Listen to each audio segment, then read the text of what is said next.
हमारा next topic है, कुछ इकोनॉमिक्स टर्म्स को हम इसमें शामिल करेंगे। पहला हमारा व्यापार घाटा। ये आखिरकार व्यापार घाटा क्या होता है? जब किसी देश में निर्यात की तुलना में आयात की अधिकता हो जाए तो इसको हम व्यापार घाटे के अंतर्गत शामिल करते हैं। दूसरा, इसका असर आपको देश की मुद्रा पर पड़ता है। क्यों? क्योंकि आयात की अधिकता के फलस्वरूप आपका जो विदेशी मुद्रा भंडार है उसमें कमी आती है। क्यों? क्योंकि हम भुगतान करते हैं विदेशी मुद्रा भंडार के अंतर्गत। और इस प्रकार जब आप विदेशी मुद्रा में भुगतान करते हैं तो अगर हम भारतीय कॉन्टेक्स्ट में बात करें तो भारतीय मुद्रा की जो क्रय शक्ति होगी उसमें कमी आएगी और उसकी मांग में भी कहीं ना कहीं कमी आएगी, क्योंकि आप सुनते हैं कि डॉलर के मुकाबले रुपया इतने पैसे कमजोर हो गया, तो उसके पीछे कहीं ना कहीं एक कारक व्यापार घाटा भी है। नेक्स्ट जो हमारा इकोनॉमिक टर्म है वो है FDI. FDI means foreign direct investment. Full form अगर पूछना हो, जैसे कि बीपीएससी में बहुत सारे ऐसे टर्म्स होते हैं इकोनॉमी के, या फिर डिफरेंट टेक्नोलॉजिकल जो आपके शॉर्ट फॉर्म होंगे, तो उनका एब्रिविएशन का फुल फॉर्म पूछ लिया जाता है आपसे। एफडीआई जैसे देखें तो फॉरेन डायरेक्ट इन्वेस्टमेंट, इसको हिंदी में हम प्रत्यक्ष विदेशी निवेश भी कहते हैं। जब किसी व्यक्ति या व्यक्तियों के समूह के द्वारा किसी अन्य देश में, अगर हम चाइना की बात करें तो भारत के कॉन्टेक्स्ट में, अगर हम भारत की बात करें तो चाइना के कॉन्टेक्स्ट में, अन्य देश के व्यवसाय अथवा निगम में किया गया निवेश को हम क्या कहेंगे? एफडीआई कहेंगे, प्रत्यक्ष विदेशी निवेश कहेंगे। अभी जो इसमें बदलाव किया गया है ये आपकी यूपीएससी के पॉइंट ऑफ व्यू से इंपॉर्टेंट हो जाता है, और यूपीएससी के पॉइंट ऑफ व्यू से क्यों इंपॉर्टेंट होता है वो हम बात करेंगे। क्योंकि एफडीआई पॉलिसी में जो अभी भारतीय सरकार के द्वारा फैसले लिए गए हैं उसमें हम देखें कुछ पॉइंट्स को। पहला, भारत के साथ जो भूमि साझा करने वाले, इट मीन्स लैंड बॉर्डर जो शेयर करते हैं नेबरिंग कंट्रीज इंक्लूडिंग जैसे कि पाकिस्तान है, अफगानिस्तान है, नेपाल है, भूटान, चाइना, श्रीलंका, इन देशों को हमने शामिल किया है। और इन देशों के जो भी आपको व्यावसायिक निगम होंगे, जब ये भारत में निवेश करना चाहते हैं तो उसके लिए आपको सरकार की पूर्वानुमति लेनी होगी। अब जो हमारा अगला टॉपिक है वो बीपीएससी के पॉइंट ऑफ व्यू से इंपॉर्टेंट है। क्यों? क्योंकि इसमें हम देख रहे हैं अलीबाबा और टेंसेंट कंपनी, ये दोनों ही कंपनी का संबंध किस देश से है? तो चीन से है। नेक्स्ट जो हम टॉपिक कवर करने वाले हैं वो हमारा यूपीएससी और बीपीएससी दोनों के पॉइंट ऑफ व्यू से इंपॉर्टेंट है। अगर बीपीएससी में पूछा जाए तो वो ये पूछेंगे आपसे कि भारत के पहले प्लाज्मा बैंक की स्थापना कहाँ हुई? दिल्ली। अब हम कुछ इसके स्पेशल फीचर्स को हम डिस्कस कर लें। पहला हमारा है जिसको हम ऑलरेडी डिस्कस कर चुके हैं, दिल्ली में। दूसरा, the institute of liver and biliary science, ये इसमें शामिल एक संस्था है जहाँ पे प्लाज्मा बैंक की स्थापना की गई। दूसरी बात, इसके अंतर्गत ऐसे मरीज जो कोविड-19 से रिकवर कर चुके हैं, ओके, जो कोविड-19 से रिकवर कर चुके हैं ऐसे पेशेंट क्या कर सकते हैं? 14 दिनों के पश्चात, कितने दिनों के पश्चात? 14 दिनों के पश्चात अपने प्लाज्मा का दान कर सकते हैं। ओके, अब उम्र की बात करें तो 18 प्लस होना चाहिए और 60 वर्ष तक की उम्र होनी चाहिए।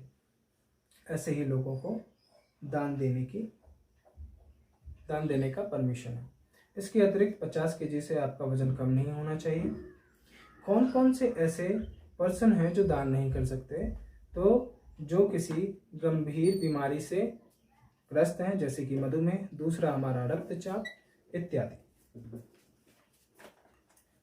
नेक्स्ट हमारा यूपीएससी के पॉइंट ऑफ व्यू से इंपॉर्टेंट है, ये है हमारा हाइड्रोथर्मल विधि। ये टेक्नोलॉजी क्या होती है? इसके अंतर्गत जलीय माध्यम से, आपको पता है हाइड्रोलॉजी मीन्स क्या होता है? It means related to water. तो जलीय माध्यम में एक निश्चित ताप होना चाहिए और इसके अतिरिक्त एक निश्चित दाब होना चाहिए। जब एक अकार्बनिक पदार्थ का संश्लेषण होता है तो इसको हम क्या कहते हैं, हाइड्रोथर्मल विधि कहते हैं। हम नेक्स्ट टॉपिक की ओर, ये है हमारा कुछ टाइगर रिजर्व और इसके एरिया के बारे में बात करें। विभिन्न टाइगर रिजर्व हैं। 1973 के अराउंड प्रोजेक्ट टाइगर की स्टार्ट की गई थी ये योजना, टाइगर को कैसे प्रिजर्व किया जाए, प्रमोट किया जाए। तो यूपी के हम कुछ टाइगर रिजर्व्स की बात करें तो पहला हमारा पीलीभीत, दूसरा है दुधवा और तीसरा है अमानगढ़। ये तीनों ही टाइगर रिजर्व का संबंध कहां से है, तो उत्तर प्रदेश से। बीपीएससी के पॉइंट ऑफ व्यू से आपका ये इंपॉर्टेंट है। भारत में बाघों की संख्या कितनी है, तो ये 2967 है। विगत प्रश्नों में ये भी पूछा गया है कि चीतों की संख्या कितनी है, बाघों की संख्या कितनी है, तो आप इस चीज को नोट डाउन करते हुए चलें। सर्वाधिक संख्या की बात करें बाघों की, तो ये आपको मध्य प्रदेश में पहले स्थान पे और दूसरा हमारा कर्नाटक है। एक आपको मिसेलेनियस टाइगर से ही आपको मिसेलेनियस पॉइंट निकलता है, कौन कौन सी ऐसी जगह है, कौन कौन से ऐसे राज्य हैं जहां पे बाघों की संख्या घटी है। तो Buxa tiger reserve West Bengal, Dampa tiger reserve Mizoram और पलामू झारखंड, यहां पे बाघों की अनुपस्थिति को दर्ज किया गया है। नेक्स्ट जो हमारा टॉपिक है वो है ड्रग डिस्कवरी हैकाथॉन 2020 की हम बात करेंगे। ये ड्रग डिस्कवरी हैकाथॉन 2020 क्या है। मंत्रालय की बात करें तो मानव संसाधन विकास मंत्रालय। अन्य सहयोगियों की बात करें तो AICTE और CSIR। AICTE stands for all India council for technical education and CSIR council of scientific and industrial research. उद्देश्य क्या है इसका, कोविड-19 की दवा की खोज को प्रोत्साहित करना और वैश्विक स्तर पर जितने भी इसके प्रतिभागी हैं उसको इस चीज के लिए पुरस्कृत करना। बढ़ते हैं हम हमारे अगले टॉपिक की ओर।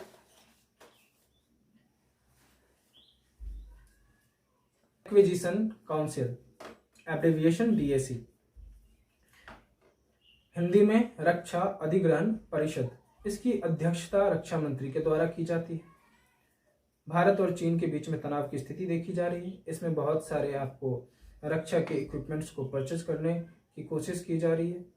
उसी में हम कुछ रक्षा प्रणालियों की बात कर लें। बीपीएससी और यूपीएससी दोनों के पॉइंट ऑफ व्यू से आपका इंपॉर्टेंट हो जाता है। पिनाका की बात करें, ये एक रॉकेट है और इसको बनाने का काम किया है DRDO ने। दूसरा हमारा है अस्त्र, एयर टू एयर आपको रॉकेट है ये। तीसरा हमारा MiG-29 है, ये एक लड़ाकू विमान है।